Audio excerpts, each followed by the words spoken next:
What's good? What's good? What's good, beautiful people? This is your boy, DeShields II from Chalk It Up Sports, where no matter if we win or if we lose, we just got to charge it to the game. As you guys already know, I'm always grateful for the love that you guys have always given me.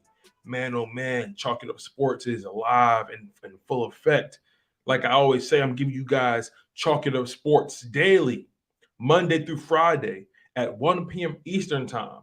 Make sure you guys lock in from 1 p.m. to 2 p.m. Some of y'all might be on your lunch break. Some of y'all might be coming off your lunch break, going back to the grind. Some of y'all might be in your classrooms. One earbud in, trying to vibe in with me. One earbud out, trying to listen to the professor. Unless before he call on you, you got to make sure the math problems are sorted out. But listen, y'all, I'm super grateful to be here with you guys. Like this is truly, truly always an honor for me. You guys are truly a part of this Chalk It Up Sports family, and this thing is growing. You guys have supported me, donated to the channel. You guys have liked, comment, and subscribe.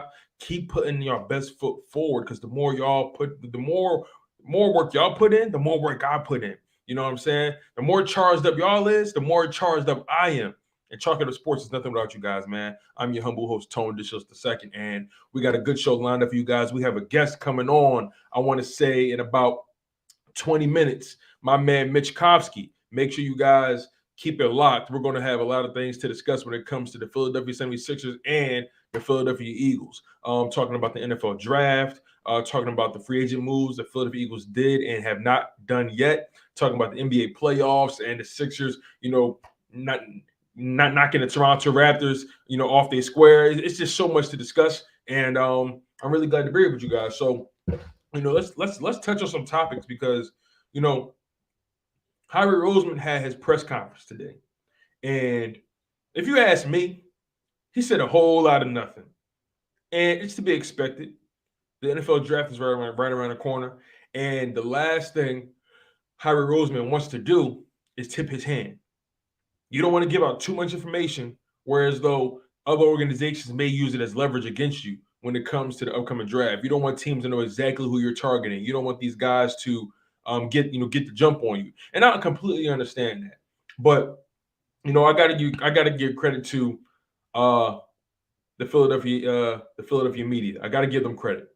They go after it. They go after it. There was a moment when Howard Eskin was right at Nick Sirianni. He was like, "Yeah, but you didn't answer the question." I think Eskin asked him about which side of the ball needs the most improvement. Which side of the ball does he think they're going to prioritize in the draft? And Nick Sirianni gave his spiel. Howard Eskin was right at him.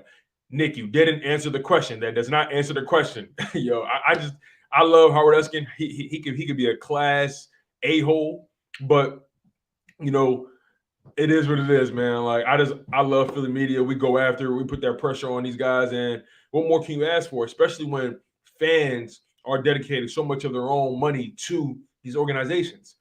People spend hundreds of dollars to go to these Philadelphia Eagles games. People spend hundreds of dollars to go to these Sixers games. Don't even talk about parking. Don't even talk about eating. You know what I'm saying? Buying merchandise.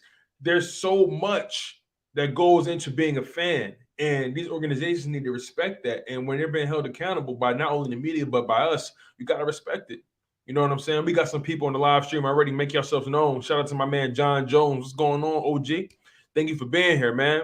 Make yourselves known. Welcome to the Chalk It Up Sports daily live stream. Remember, Monday through Friday at 1 p.m. Eastern time, okay? Michi, what's going on, my man? So, yeah, Howie Roseman, one thing that did stick out to me was when he was asked about the trade with the New Orleans Saints. He mentioned that, hopefully that deal can be beneficial for both sides, and their goal was to get flexibility. That was the ultimate thing for him. They wanted flexibility. Okay, I can respect that. Then a media member pushed the envelope a little further, put their pressure on Howie a little more, saying, well, is it fair to say that this move is indicative of the lack of faith you have in Jalen Hurts? I mean, I'm paraphrasing, but adding this flexibility, adding this draft pick or pushing one back to the following year, are you guys preparing to move on from Jalen Hurts? That's basically what the question was, for lack of better terms. Howie Roseman's exact words were, we love Jalen. You know, we're going to support Jalen, and you know, he's our quarterback, and we're going to do everything we can to put the pieces around Jalen. Again, I'm paraphrasing, but that's pretty much what he said. How much do we believe that? How much do you believe that? Do you believe that Jalen Hurts is the answer? Do you believe that Howie Roseman believes that Jalen Hurts is the answer? I don't know. John Jones says, yeah, he did a whole lot of nothing, period. He also says, here's the problem that I said, this is the problem that I said, that Roseman should have waited to the draft to get an extension. Well, I get what you're saying on that. I'm one of those people that kind of feels the same way. Like, why would you get this man an extension? He hasn't done anything yet, you know? But at the same time, you kind of don't want to put yourself in a position where a guy is disgruntled due to his lack of security and he makes shady decisions, desperate moves. So I don't know. When you have security, you're not as desperate. And when there's no desperation, you don't make hasty moves. So I don't know. Like, you can really make an argument for both sides as to why he deserved the contract extension, why he should never got it. But I'm more so leaning towards the side that I don't understand why he got it if he's really been inept at his job for the most part. But I don't know. And John, they shouldn't have kept Carson. You want to know why? Because Carson didn't want to be here. You know what I'm saying? If it was up to me, I'd have been like, listen, Carson, you're gonna compete. At the end of the day, I know we paid you, but dog, you gotta earn the respect of your teammates back. Look what happened. How can they believe in you? You gotta earn that back, right? I don't know. Make sure you guys smash that like button. I would have put that pressure on Carson. I would say, look, we love you, dog. We want you here. But you got to earn the respect back. You got to earn your juice back. You got to earn your swag back. It's just that simple for me. You got to earn it back. You lost equity in that locker room. You lost equity amongst your front office. You got to earn that back. The money don't mean anything. That's just my thought, though. Michi says, I always say this. You got to develop Jalen Hurts like how Seattle did for us. Russell Wilson won a Super Bowl in his second season, I think. So, I mean, when the guy wins your Super Bowl in his second season, you're going to do everything you can to keep him, right? So I don't know if Jalen Hurts has done anything of that magnitude yet. I get what you're saying, John. The front office didn't really go out of their way to get him help. But who's to say they wouldn't have drafted a wide receiver in that draft? You know what I'm saying? Who's to say they wouldn't have? I don't know. But what's done is done, really. What's done is done. You know, it's just interesting that these press conferences, you go into them thinking that you're going to get a little bit more insight. And all they do is just talk in circles for the most part. Howie Roseman does an amazing job at talking in circles. And I don't know, was there something that went over my head? Maybe. But in my humble opinion, he just says a whole lot of nothing. A whole lot of nada. Come on, man. Michi says, well, to be honest, Russ didn't win Super Bowl. He got carried by the defense and Marshawn Lynch. Well, he won it. What do you mean? He was the quarterback, Michi. He was the starting quarterback. I don't understand what you mean by that. He had to throw that ball still. You know what I mean? Like, it wasn't like he didn't do nothing. He still had to play football all season. Like, yes, they had a defense, but that's what you want. Yeah, they had a running game, but that's what you want. You know what I'm saying? Like, you don't want to put that much pressure on a young quarterback. So I can't really slight him because he had a good team. I can't slight him because of that. See, I would slight him if he didn't improve, if he didn't become what he is now. But he did. He became great. And when you think about it from that perspective, you can't really slight him. John Jones says, if you're the GM, would you draft defense? Of course. Yeah, we got to draft defense, without a doubt.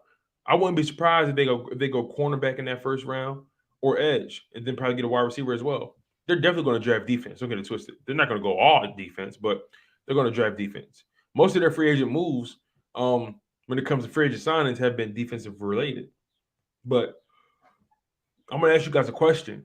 I want to take it a step further because there's news came out that Deebo Samuel demanded a trade. It's official now. He wants out of San Fran, and that's all right.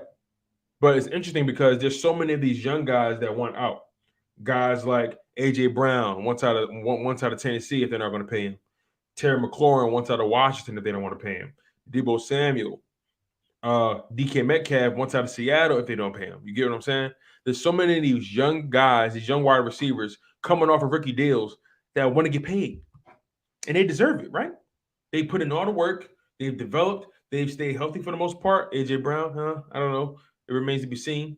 His health is always up and down. But for the most part, these guys are top tier wide receiver talents, and they've shown what they're capable of. They've shown that they can dominate the opposition, and they want to get paid. And the wide receiver position is at an all-time high right now. They're getting paid at an all-time high. It's a premium. The wide receiver position has become what the running back position was in the 90s, 80s, and the early 2000s. Back in the day, the running back was the dominant force. Without having a dominant running back, your team wouldn't make it. The running game was paramount back in the day. So that shifted. The NFL has become a passing league, and the wide receiver contracts have begun to catch up. Quarterbacks are making significantly more money. Wide receivers are making significantly more money, and teams are starting to have to dedicate a lot more money to those two positions. And a lot of their organizations, San Fran, Tennessee, Washington, Seattle, they're hesitant to lock up that much money with the wide receivers because of the current standing of their franchise, because their franchises are in a state of limbo to a certain degree. They don't want to lock up that much money at those positions. And those players most likely are demanding trades if things don't get done. But that begs the question, does Howie Roseman have Devonta Smith's best interests? Does Howie Roseman have Devonta Smith's best interests? Let me explain to you what I mean. Like I said, these young guys want their money, and they're at odds with their organizations. Deebo Samuel already demanded the trade officially, right? Is Howie Roseman trying to avoid the same situation, the same scenario with Devonta Smith? And let me tell you what I mean. Devonta Smith is one of the young star wide receivers in this NFL. He's going to be one of the better wide receivers in his out of his draft class. He's already last year's wide receiver draft class didn't disappoint. Jamar Chase, Jalen Waddle, Devonta Smith, none of those guys disappointed. They did exactly what they needed to do in their respective offenses. But Devonta Smith, he's entering year 2, and he's going to demand a paycheck at some point. He's going to demand that he gets paid big money. And best believe if he doesn't get the contract he desires, or if things don't really pan out the way he would like, best believe he's going to want out. These wide receivers these days, they want to get paid. They want to get taken care of. And if you're not going to take care of them, if you're not going to value what you have, they have no problem being traded. Player empowerment is at an all-time high in the NFL. They're starting to mirror the framework of the NBA. In the NBA, players take control of their destinies. They take control of their narratives. They take control of their careers. They don't allow organizations to dictate how their career goes anymore. They essentially state their demands, state what they want to happen, and if it doesn't happen the way they see fit, or if they're not willing to compromise, they move on. It's just that simple. We see it happen time and time again, season after season. Players forcing their way out. Players demanding more money. In the NBA, you don't really see too many disputes about money because money's getting thrown around all the time. NBA contracts are fully guaranteed. It's normally about the situation. It's normally about, do they have enough to win? Is this a winning environment for me? It's never normally about the money. The NFL, though, is normally about the money. So, because let's be honest, NFL players will play in a box if they was getting fully guaranteed money. NFL players will play in the damn ocean. They'll play on the damn moon if they was getting the money they deserve. NFL players, but for the most part, they don't care where they are. Sure, you have those players who want to be competitive. They want to win championships. You have those players. There's still players who love the game more than anything. But they understand that it's a business. And these guys, if the money talk, the BS going to walk. If they could play on Mars and the check makes sense, they're going to play. So they need to take that into consideration. I'm sure Howie Roseman has as well. You see, we get on Howie Roseman so much about not making the move in free agency, about going to get, these top-tier wide receivers. Missed out on Devonta Adams, Tyreek Hill, Allen Robinson, Christian Kirk. The list goes on and on. And you can make an argument that we were never really a player for any of those guys. You can make an argument for that. But Howie Roseman sees the writing on the wall.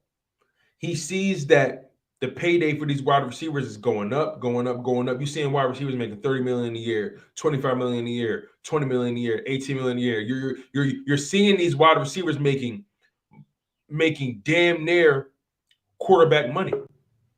And if they don't necessarily get what they're asking for, how can you expect these guys to be loyal to the soil if they're not going to be taken care of?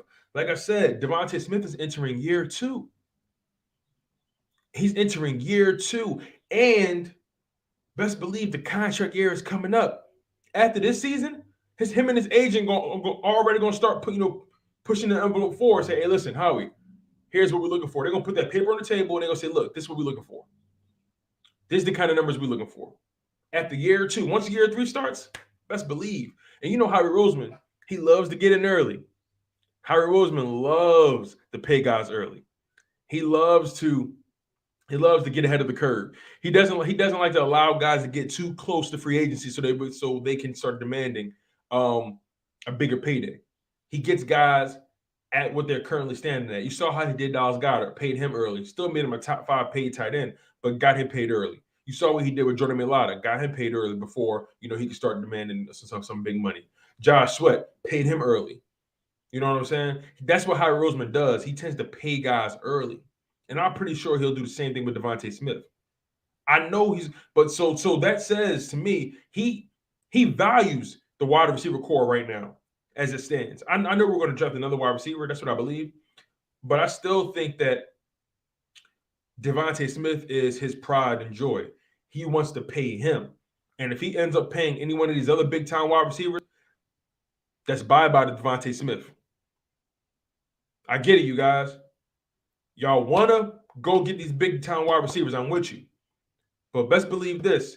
A lot of those guys, they want their money when that trade go through. If the Eagles trade for DK, you think he don't want the check to be cut? If the Eagles trade for Debo, they better cut the check. If A.J. Brown get traded to the Eagles, hey, back up the Brinks truck. You get what I'm saying? Terry McLaurin, same thing. And I'm surprised he stayed with Washington this long. Washington is a dumpster fire. So many scandals, so many bribes and bankruptcy. There's just so much nonsense going on in Washington. Terry McLaurin has just been a stabilizer. They're so lucky to have found a guy like that in the draft. I think Terry McLaurin was drafted in the 3rd round. You know what I'm saying? So they got lucky with that. But I want to give Howie credit for trying to exercise some foresight. I want to give him credit in that regard because he sees what's going on with this wide receiver position. He sees what's going on. And I really can't wait to talk about this with my man, MK. He's coming on in another couple minutes. I'm really excited about this. Me and MK have put in some work a handful of months ago, and we've been meaning to try to work things out amongst each other. We're both busy individuals. He's busy building his channel, Mishkovsky, the YouTube channel, and he's doing amazing things over there. And there's so much to discuss with these Philadelphia Eagles, like this NFL draft. Like the Philadelphia Eagles have the 15th and 18th overall pick, and we're going to talk about the Sixers as well too. We're going to get into all that. This NFL draft is going to be very interesting. And yes, John Jones, Howie is cheap, very cheap. And Eddie, you're absolutely right as well. Howie does like to underpay. He likes to get in where he fits in. But this situation, this offseason is so interesting because the Eagles are most likely going to draft a corner and a wide receiver in that 1st round. I really believe that. Who knows? They may trade up to get Jameson Williams, or they may trade up to get Sauce Gardner or Derek Stingley, or they may just be patient and allow Andrew Booth to fall to them. They have options at the end of the day. And the press conference that they had earlier really didn't do nothing for me. A lot of nothing was said. A lot of rah-rah and a lot of talking in circles, But ultimately, they're not trying to tip their hand. And Howie Roseman's not stupid. He sees what's going on with these wide receivers. They want to force their way out. Okay. He's not trying to lock up too much money in the wrong places, and you got to respect that. You got to respect the fact that Howie Roseman doesn't want to lock up too much money in the wrong areas. He already locked up the left tackle position. He gave Josh Sweat a big payday. Dallas Goedert. I don't see him locking up 2 big contracts at the wide receiver position. they're going to try to pay Devonta Smith. That's the person they want to succeed. That's the person they want as their number one. Now, will they get another wide receiver in this upcoming draft? I believe so. But now I want to bring in my man MK, Mitch Kosky, a guy who has done great work in the sports media game, a guy who's been grinding at his YouTube channel. The link is down below. If you guys want to subscribe to Mitch Kosky, really a good dude. And let's get right into it. My man, MK, what's going on, my guy? You're muted. I can't hear you, my guy. You're muted. Yo, how's it going? What's going on, bro? Welcome to the show. This Thank you. is Talking Up Sports Daily. We're giving it Monday through Friday, 1 p.m. Eastern time. Thank you for taking the time out your day, my man. So, Yep. you know, I mean, dude, it's gonna be fun. We got a lot of stuff to talk about. definitely, man, definitely. And you know, the Sixers are doing their thing. You know, we expected this, and the road is only going to get harder for them. You know, but let's just talk about the press conference that Howie Roseman and Nick Sirianni just had. I'm not sure if you had an opportunity to glance at or catch some clips or whatever, but what are your overall thoughts about what you heard from Howie Roseman and just overall this entire offseason? What are your thoughts right now? To be honest, I'm trying to believe in Howie Roseman and whatever he says, but he says one thing and goes directly in another. So whenever I hear him, I'm like, do you really mean this? Like, do you really mean this? Actions speak louder than words. So for me, I'm waiting for the draft. So if you actually get the players you're actually going to get and get the right pieces involved, then I'm invested. I Right. got to see it to believe it. Right. Here's the interesting thing. You said something real key. You know, your actions aren't your words aren't matching your actions, right? You know, he said something very interesting. He was pressed on the trade situation that he did with the Saints, and Mhm. you know, let's be honest, that move was a contingency plan. Right. That move was strictly put Jalen Hurts on notice. That was what that was. That move told me that they are prepared to get a quarterback if Jalen Hurts is not the guy. That's what that tells me. But his words were, "We love Jalen. You know, we're gonna do everything we can to support Jalen, and he's our quarterback, and we're gonna put pieces around him." You know, what are your thoughts on that aspect of it when it comes to that trade with the pushing the first round pick to the following year, having two first Mhm. round draft picks in this year's draft and next year's draft? How do you think Jalen Hurts is processing this? You know, what are your thoughts on all of this? So for me, for Jalen Hurts, the guy's a hard worker. You see him working out with both Tom House and Tom Brady. He's surrounding himself with the right people. He's doing the right thing. And I don't think he's going to really affect him as much because he doesn't have that mentality like the old quarterback we got. Like, he's going to put the work in. He's going to do great things out there. I definitely like Jalen Hurts and what he's doing this offseason. And when it comes to that trade, I love it. I actually love it because you're building a future. You have a backup plan just in case if Jalen Hurts is not the guy. So you got a security blanket there. So for me, I like the trade a lot. Yeah, it's definitely a team friendly trade, right? The trade is definitely for the future, and it provides them with some flexibility. But you know, Mhm. Harry Roseman, he said so many things, and it makes it hard to really believe what he says, right? And you know, you got to respect the fact that they're not trying to tip their hand. You know, Howard Eskin, he always pushes the envelope with those guys, and he always asks the hard hitting questions, and he doesn't really take no for an answer, right? And you know, they're really not trying to tip their hand. And you know, this NFL draft is going to be huge. It's arguably one of the biggest drafts in the Philadelphia Eagles history thus far, and we really need to see this team really take hold and really take shape and really have a direction. Really show some sense of confidence in what they're doing. You know, they have the 15th and the 18th overall pick, and they have many needs on both sides of the ball. When you think Mhm. about where they are in the draft, how do you think they should approach it? I said this before in multiple live streams, multiple videos. They got to go defense. I feel like you got to build the defense through the draft and have them grow together. So for me, if you get Devin Lloyd or Jordan Davis, I'm good with that. If you get like a guy like a Devontae Wyatt or Sauce Gardner, I'm good with that as well. If Kyle Hamilton drops to us, that's a big if. I'm okay with that. And then we can go wide receiver in like a second or third round because there's a lot of good wide receivers in this class, a lot of good ones. Agreed, agreed, and you know, this draft is interesting because there's no one who's really a bona fide number one overall pick.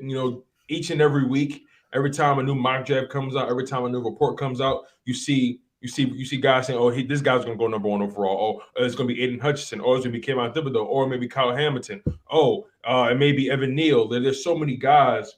There's so many guys that could potentially go number one overall, and this draft is actually very, very unpredictable. And I'm curious. I know you mentioned guys like Sauce Gardner. Do you think they're going to split offense and defense in that first round? Do you think they're going to draft a wide receiver?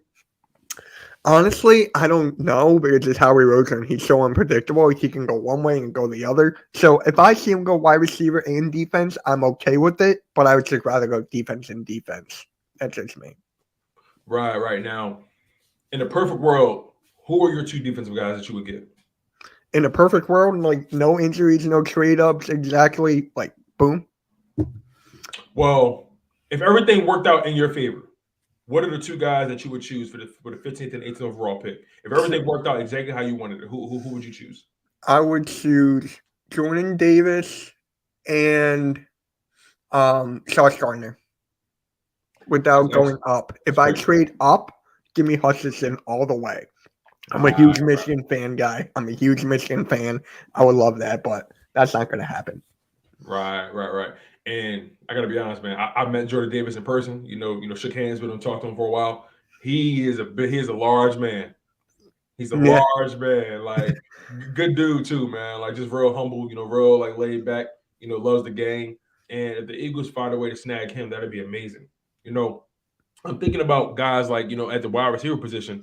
Because before you got on, I was talking about the whole narrative right now in the NFL with these wide receivers that are essentially trying to force their way either out or get the contract they want.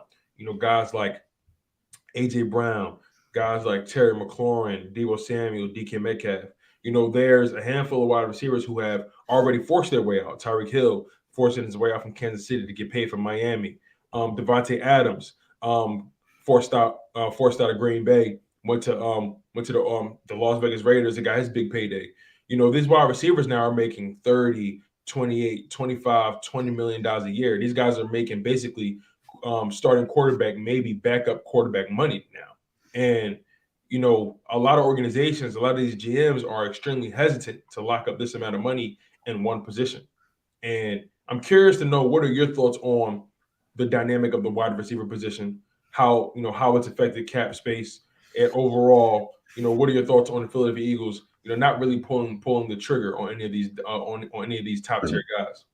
So for wide receivers, you're right. Like the money is top notch. Devonta Adams, Tyreek Hill, Christian Kirk, and even DJ Chark got himself a smart little payday. The wide receiver, especially the wide receiver one, is the quarterback's best friend. Like they work out together, they figure out schemes and everything. So wide receivers are actually more important than running backs, in my opinion, because for running backs, you can get anybody. You need a good O-line. So running backs are good. So for wide receivers, for the Eagles, I can see why they don't want to get, the big contract guy, because they're trying to save money for the future, to make sure we're good, this and that. But I would not mind if they make a trade, just a trade, no salary cap, for like Deebo Samuel or someone like that. I would not be mad about that. I just don't want to spend the money, and that's where they're going at. Right, and that's the interesting thing about it, because the money got to get spent, and there's no way you're going to be able to bring in one of these guys if you're not going to be willing to cut the check.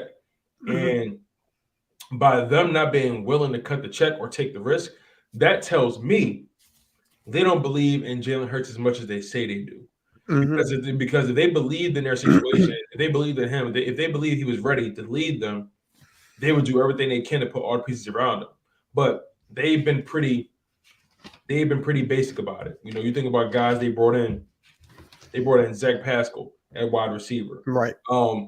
I understand Zach Pascal. He's a grinder. He's a worker. He's grown to be technically sound. He has to rely a lot on his mind and his technique to really grow at the wide receiver position. He was undrafted. He's a Nick Sirianni guy. I get that. and then Devon Allen, wide receiver, who's going to most likely going to be just another body in the offseason, maybe can overtake that return position because of his speed. Ran a 4.35 at Oregon's Pro Day, but overall, they haven't really done much to show me that they're trying to give Jalen Hurts the best opportunity to succeed. Now, to counteract my own point, we could look at it like this: Devonta Smith, he's going to take his game to another level. Mm-hmm. Dallas Goedert, you have a top 5 tight end in the NFL. He's going to take his game to another level. Quez Watkins, a guy who came out of nowhere this past season, recorded over 600 receiving yards in limited opportunities. So when you think about it from that perspective, it's like, okay, you have some young talent there, guys that you've paid already, and guys that you're going to have to pay at some point. Do they already have enough for Jalen Hurts to be successful right now? I don't think so. When you have Rager and Whiteside on your wide receiver room, that's not good at all. I'm telling you. Our second best wide receiver, who is it, Watkins right now? And I'm like, he's a slot. And I do feel like Zach Pascal is going to take his snaps.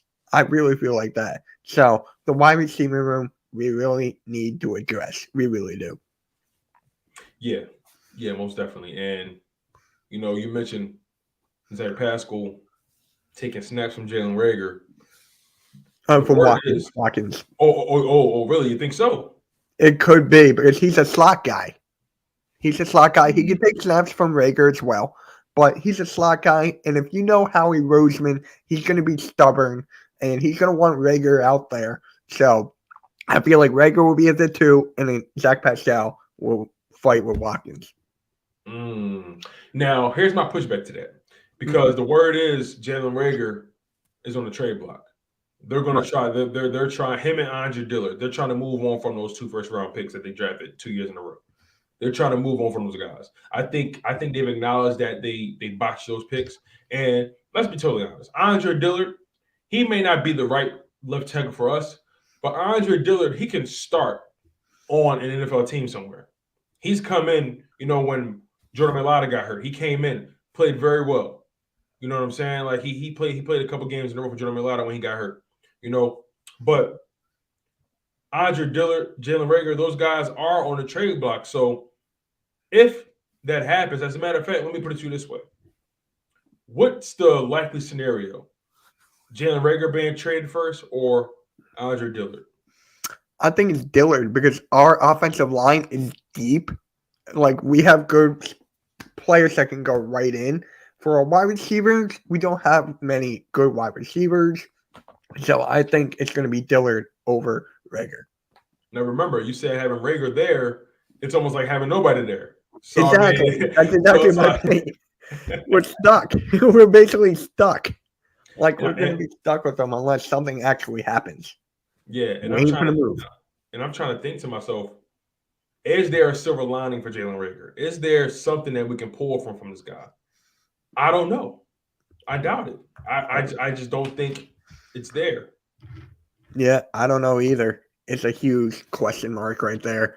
I mean, a pure eye test tells you that Rager is not a good receiver, that he's not good. I don't get what we see in him. I don't get what the Eagles team sees in him. I really don't. I agree. Now, let's transition to some basketball talk, because that's really the hottest ticket in town right now. Yep. And the Philadelphia 76ers have been dominant these past couple games. They started the playoffs off against the Toronto Raptors. Game 1, dominant win, winning by 20 points. Game 2, dominant win. Went up by at most 29 points, 30 points, ended up winning by 15 because they took their foot off the gas. What's your overall thoughts on how the playoffs have played out thus far? The playoffs this far, they're looking really good for the Sixers, like really good. Doc Rivers I'm most shocked about Doc Rivers right now because he's making the right rotations. He put Paul Reed in over DeAndre Jordan in both games. And you know about that rant that he had. Like, we're trying to win a championship, man. We're trying to win a championship. Small ball, go Paul Reed. So he's doing that. He's having Paul Reed in there. Tyrese Maxey. It's unbelievable. People in my chat call him Tyrese Iverson. Like he's doing that good, and I freaking love it. Like he's actually our third option. Like it's Embiid, Harden, Maxey, then Tobias. So Maxey's really picking it up. He was my X factor for this playoff series. So he's proving me right now. And Embiid, they can't stop him. Toronto can't stop him. That's why Nick Nurse is crying and trying to do this and do that, complain about the fouls and everything. You gotta foul him. You gotta foul this man. You just gotta. That's what it is. And James Harden trying to score a little more points, but he's getting the assists off, which is good and everything. So that's how I feel like the playoffs are going. Yeah, it's funny because to me, one of the things that stands out the most is the Sixers defense. Not even the offense, it's their defense. Mm-hmm. They've taken their defensive prowess to a whole nother level. And I really didn't see it coming. I mean, I knew we needed to step up defensively. I knew we needed to step up from a hustle perspective, because throughout the season, we were constantly getting out hustled to the boards. We were constantly getting out hustled to loose balls. We were allowing teams to have second, third, fourth chances. And, we just didn't seem to have a sense of urgency. And I'm seeing a completely different team defensively. Mm-hmm. What are some of the things that stood out to you about the 76ers defensively in this playoffs thus far? Tobias Harris. I mean, he's locking Pascal Siakam down. He's locking him down, and that's exactly what we needed. If we got this Tobias Harris, we would have got the first seed in the East. I'm telling you right now, Tobias Harris in the playoffs right now, he's looking great, especially on the defensive side of the ball. It's interesting because what stands out to me is how they move in transition. Mm-hmm. They were getting burned all year in transition. And one of the things I've kept saying, I said, look, Toronto, they are an athletic team. They want to run. They want to play fast. They want to score in the first 10 to 15 seconds of the shot clock. They don't want to get down into the the 20s. Like they don't want that shot clock to get down too low. They want to score maybe in the first 10 seconds of the shot clock, the first 10 to 15 seconds. They don't want to waste any time. And if you force them to use the entire shot clock, if you force the Toronto Raptors essentially into a half-court offense, they're limited. They're not as dynamic. Mm-hmm. Yeah, they have Fred VanVleet and Gary Trent Jr. as snipers. And, Pascal Siakam can make the occasional three. Chris Boucher can make the occasional three. OG Anunoby can make the occasional three, yeah. But they're not snipers. They're not shooters. So, this new NBA, most of these guys can make a three or two. Like, they're more skilled, right? Mm-hmm. But you force these guys into a half-court offense, and they're limited. What's your thoughts on how they've approached defense? Not just how they look, but what their game plan has been defensively. Their game plan is just, like you said, the transition. You got to get after those loose balls. The perimeter defense is key. And Matisse Thybulle, those first two games, he was good defensively. We're going to miss him 3 and 4 on the defensive side of the ball.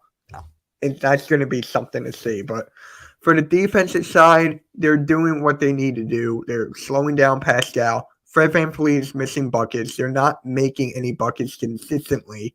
And that's really what's helping us a lot, is they're not making any shots. Exactly. And, you brought up Tyrese Maxey. Mad Maxey. That's what I like to call him, Mad Max. And I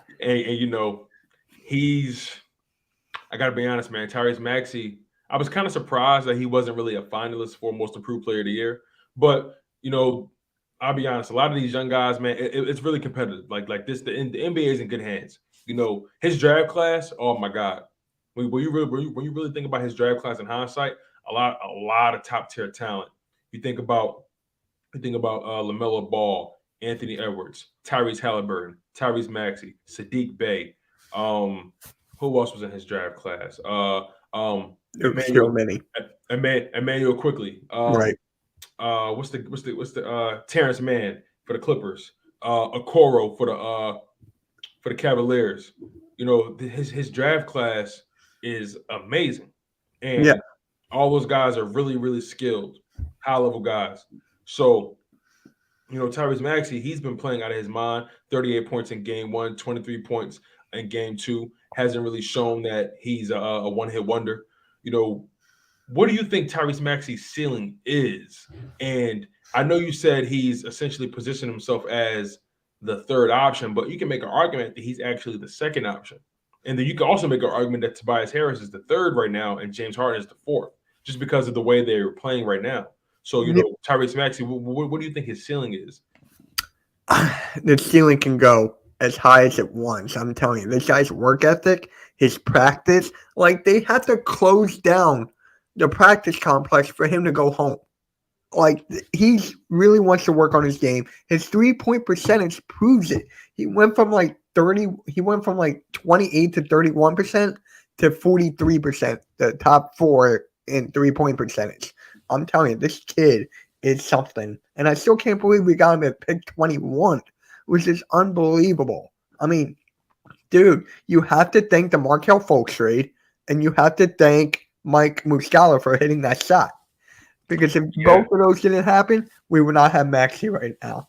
So that's a fact. Yeah. That's an absolute fact. And transitioning to Tobias Harris. Tobias Harris has been playing exactly the way we need him to play. He's put together 2 complete games. He had a double the other night. And the first game he had 7 boards, 6 assists. He's playing complete games, putting up 20+ points, and he's been decisive. That's the thing that stands out to me about Tobias Harris. There was a play where I think James Harden drove to the basket. He kicked it to Tobias Harris at the last second. Tobias Harris launched that ball so fast, no hesitation. And Tobias Harris just seems to be playing quicker, seems to be playing more downhill. What's your thoughts on Tobias Harris right now? He's doing everything that he needs to do. Catch and shoot, which I've been saying for the longest time. He needs to catch and shoot. And I don't want him to, dribble the ball for too much, ISO, and all that stuff. That's not his game. His game is catch and shoot, find that spot, and shoot it. That's basically him. A quick game. Just doesn't have the ball as much. So, quick and not the ball for a long time. Let's talk about the big fella, Joel Embiid. He's been doing his thing. Game 1, had a calm 19 points. Wasn't really that efficient, but he asserted his dominance on both sides of the ball. Game 2, he comes out, drops the same amount of points as he did in Game 1, but only in 1 quarter. Puts up 30+ points in that game, and completely is unguardable. Let's be totally honest. They really can't guard him in any shape, way, or form. And they had a post game. He had a conversation with Nick Nurse. Nick Nurse essentially went at him about, the calls and, all the free throws he's shooting. And Joel Embiid basically was like, look, I'm going to keep making the free throws if you guys keep following me. And then Joel Embiid had a press conference, and he said, respectfully, I told him to stop itching. You know what I'm saying? Yeah. So what are your thoughts right now on Joel Embiid, that conversation, that exchange he had with Nick Nurse? Is Joel Embiid getting too many foul calls? Just your overall thoughts about Joel Embiid in that whole situation. So for Joel Embiid, first off, I just got to say this. I actually met him a couple years ago, and we had a conversation, right, for 5 minutes. We were talking about Kansas, Sixers, all this stuff. He's 7'3", mind you. So I was looking up, and then once he left, my neck was stuck. I could not move. I was like, see it? I'm like, damn. But dude, this guy, ever since he came into the league, he was a big threat. When he started on the defensive side of the ball, when he was a rookie, first year, second year, we were the best defensive team when he was on the floor. This guy's a true talent. And he started at a young age too. At an older age at 16. So once you put that in and everything. So he wasn't getting that much foul calls in the beginning year as he is now, but he's doing the IQ. The IQ is like shot clock winding down. Let me pull James Harden and jump in the air, get the free throw shots. If you don't stop him or don't foul him, he's going to score. So either way, you lose. How do you win in this situation? How often do you see a big man shoot 80, 81% from the free throw line? How often does that happen? So he's really putting work into his game. He is MVP. I'm getting tired of Jokic and Giannis talk. Seriously, I'm getting tired of that. So he's my MVP for this year. For sure. What are your thoughts on the exchange with Nick Nurse? That was just funny. That was just freaking funny. But he deserves to say something because he's putting in the work. He's doing the points. And he's like, dude, I'm doing good. If you got to keep fouling me, I'm going to make you eat your words. So basically, he's like, Try to stop me, but you can't. Mm. Like, nice try. Big facts, man. And now look, the series is far from over. We're up 2-0. We got to go. The Sixers have landed in Toronto, and Toronto has a plan somewhat. And what I mean by that is, if you noticed in these past 2 games, they sort of found maybe a path to some productive offense. And this is what I mean by that. There were certain possessions where they realized that, okay, we can't beat these guys straight up. So they began to force mismatches, running a lot of screens, forcing the mismatches that they want. There were moments where you saw them going at 2 people in particular, Niang and James Harden. And I want to give James Harden credit because he's been a willing defender. He's been active defensively. The past game he had like 2 steals, 2 blocks. He's been active. He's not lacking on defense. He may not stop everybody. You don't expect him to be super physical, but he's attacking the passing lanes. He's staying engaged, right? But the Raptors found a slight chink in the Sixers' armor defensively in the half court, and that's forcing the mismatch on either James Harden and Niang. It's the reason why Niang hasn't played high volume minutes in this playoffs. But what if you had to give a scouting report on the Sixers? What would you say their weakness is right now? Their weakness right now, the bench. I still got to go with the bench. I mean, they're not going deep into the bench, which is great. Like, they're not playing Korkmaz, they're not playing Paul Millsap, they're not playing DeAndre Jordan, which is good. But how often are we going to see this bench not put up the points? Sure, Niang put up 5. We're not going to have Thibault. He put up 5 last game. So the bench really has to pick up in Game 3 tonight. That's because they're going to double Harden and double triple team Embiid. So I feel like the bench is going to have to step up. All right, I got a couple more final questions for you. Before we get you out of here, man, I really appreciate you thus far. Make sure you guys go like it on Mitch Kowski. The link is down below to like it on his content. Go subscribe. He's grinding it out in his content game. I have a question for you. There's been a lot of talks about James Harden's decline as a player. Going around the NBA, going around the mainstream circles. They've discussed him not being the exact same guy. Essentially, he hasn't been the same since that hamstring injury that he suffered last year in the playoffs in Brooklyn. Hasn't been the same guy. Guys, people are saying he's declining. The word is, the rumor was him and Kyrie always went at each other in one-on-one, and he can never beat Kyrie. Not many people can beat Kyrie in a one-on-one. He's like the perfect one-on-one player. That's all right. Right. That's not a big deal to me. But I want to ask you a very different question when it comes to James Harden. Can the Philadelphia 76ers reach the NBA Finals with this version of James Harden that we have right now? Can they win it or can they get there? Okay, a 2-part question. Can they get there? And 1, can they get there? And 2, can they win it? Okay. So I think they can get there with him because he doesn't have to carry the offense by himself. Like with Brooklyn, he was the third option. Back with Houston, he was putting up 50, 60-point triple doubles. He had to put the whole team on his back. Here, you have Embiid, who can score no matter how many ways he wants. Maxey, he can put up 20 to 30 if he wanted to. Tobias Harris can do it and stuff like that. So for him, I don't want him to be the top guy. I want him to be like laid back. I don't want him to get injured. Just slow it down, slow the game, and take that back seat. Get that double-double with the assists, like 13 assists, 18 points, something like that. I feel like we can get there. As to winning it, I need him to score 20 or 30 at least. Because with him and Embiid both scoring 30, good luck stopping that. I'm just saying. Now, you mentioned the guys around him.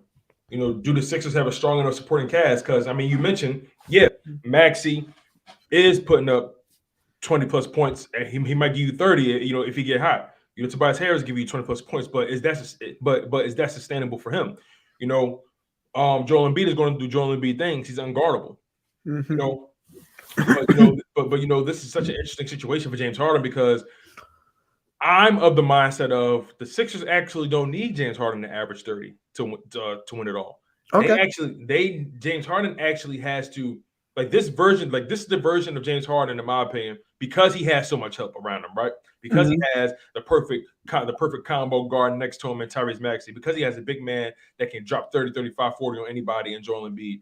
Tobias Harris can give you 20, can average 18 to 22 points a game, maybe that occasional 26, 28 points per game. You never know, but there's places for the ball to go, so the pressure isn't always on him. You mentioned in Houston, he had a lot of pressure on him to be the guy and to make all the shots. But now he's in a situation where he doesn't have to be that guy. Even in Brooklyn, he became a facilitator. He wins the game. He has to win the game with his brain at this point, in my opinion. We can't ignore the fact that he's declining. It is what it is.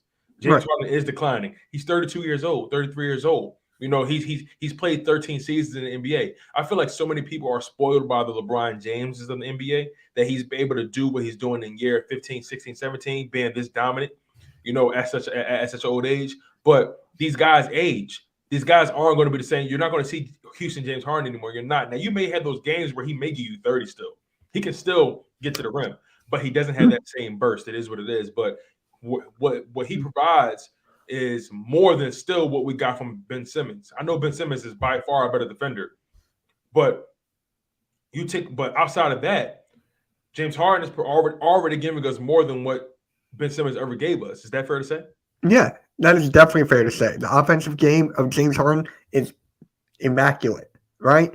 Ben Simmons is constant 4-on-5 each time in the half-court setting.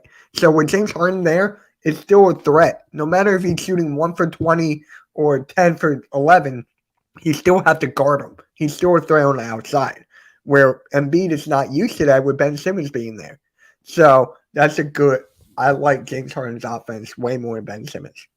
All right.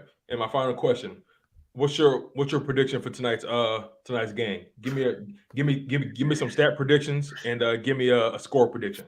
All right, I'm going to start with the score prediction. I got the Sixers winning it, 123. No, 113 over 105. I think it's going to be over 100. I don't think you can hold them to under 100 each game. So I'm going for 113 to 105. Joel Embiid will finish with 27. James Harden will finish with 15 and 13 assists. Tyrese Maxey will get he will get 25.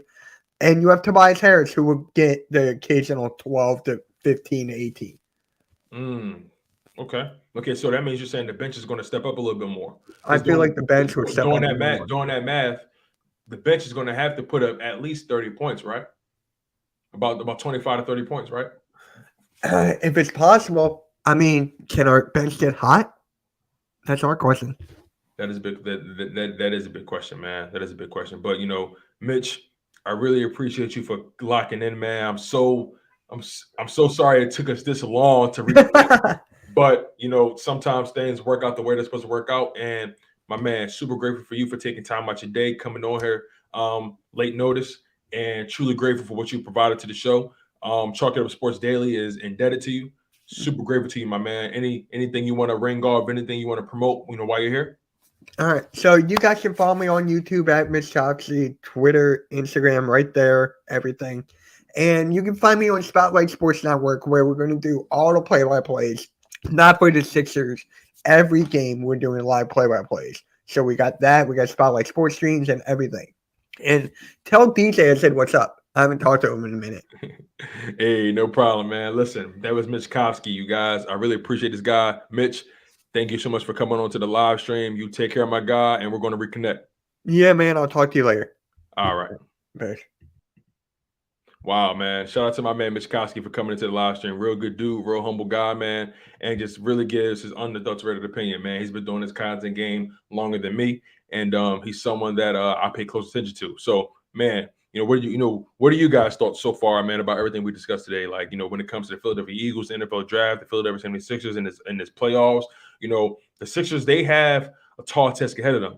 At the end of the day, Toronto is going to keep playing us tough, and the road is only going to get tougher. If we beat this series, we're going to have to play Miami most likely. I don't see the Atlanta Hawks bouncing back from being down 0-2 to Miami. That's just the reality for those guys. It's unfortunate, but it is what it is.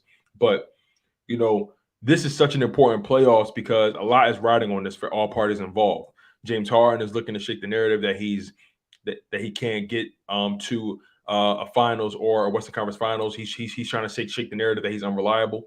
Joel Embiid is trying to lock up an MVP award and bring a championship to the city. You know, Tyrese Maxey is still trying to prove doubters wrong. There's a lot of people that still don't believe Tyrese Maxey is legit, believe it or not. A lot of people still don't think the Sixers can win with Tyrese Maxey being the second or third option.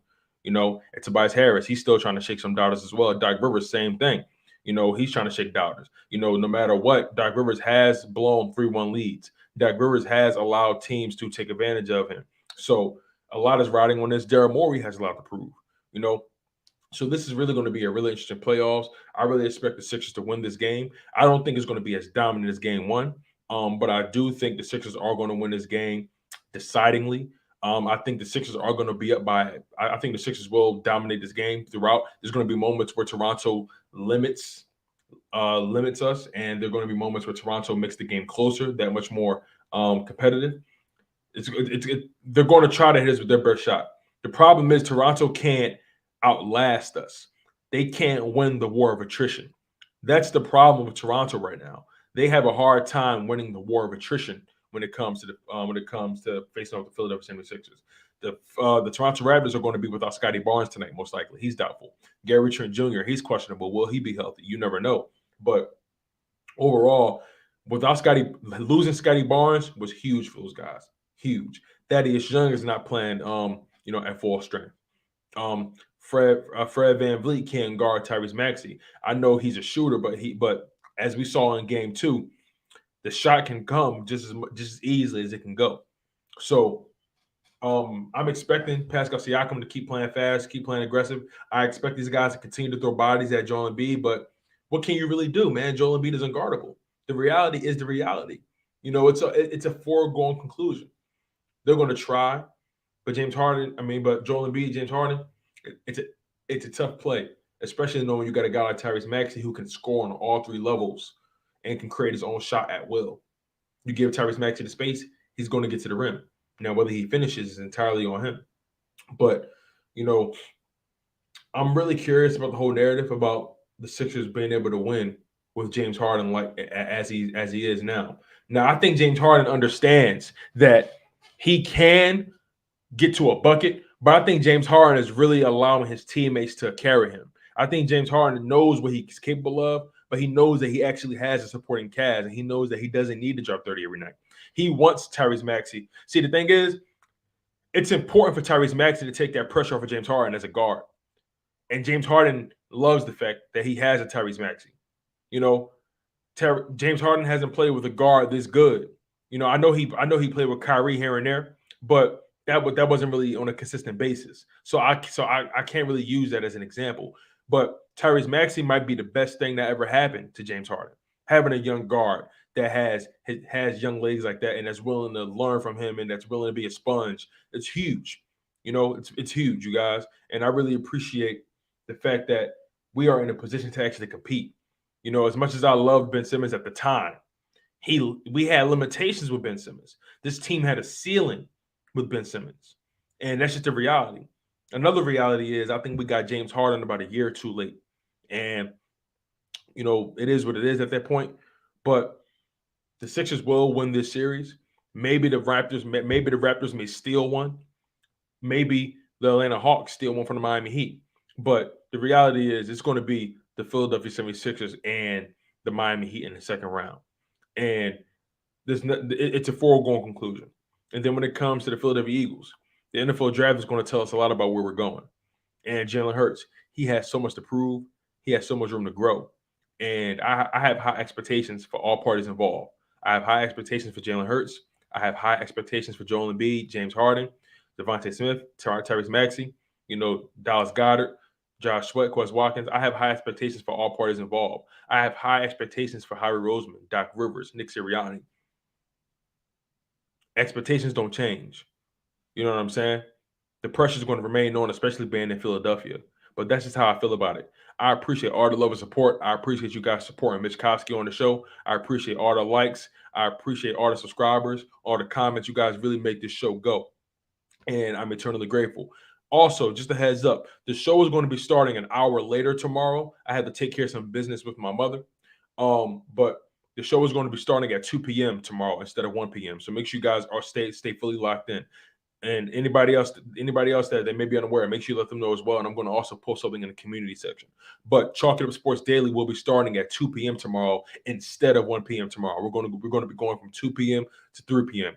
I had to get some things done with my mother earlier on in the day, and it might bleed over into 1 o'clock. So just know that Chalk It Up Sports Daily is going to be coming at you at 2 p.m. tomorrow, and then we're going to get back to our regular scheduled programming on Friday at 1 p.m. Eastern Time. But I appreciate all the love and support. You guys are amazing.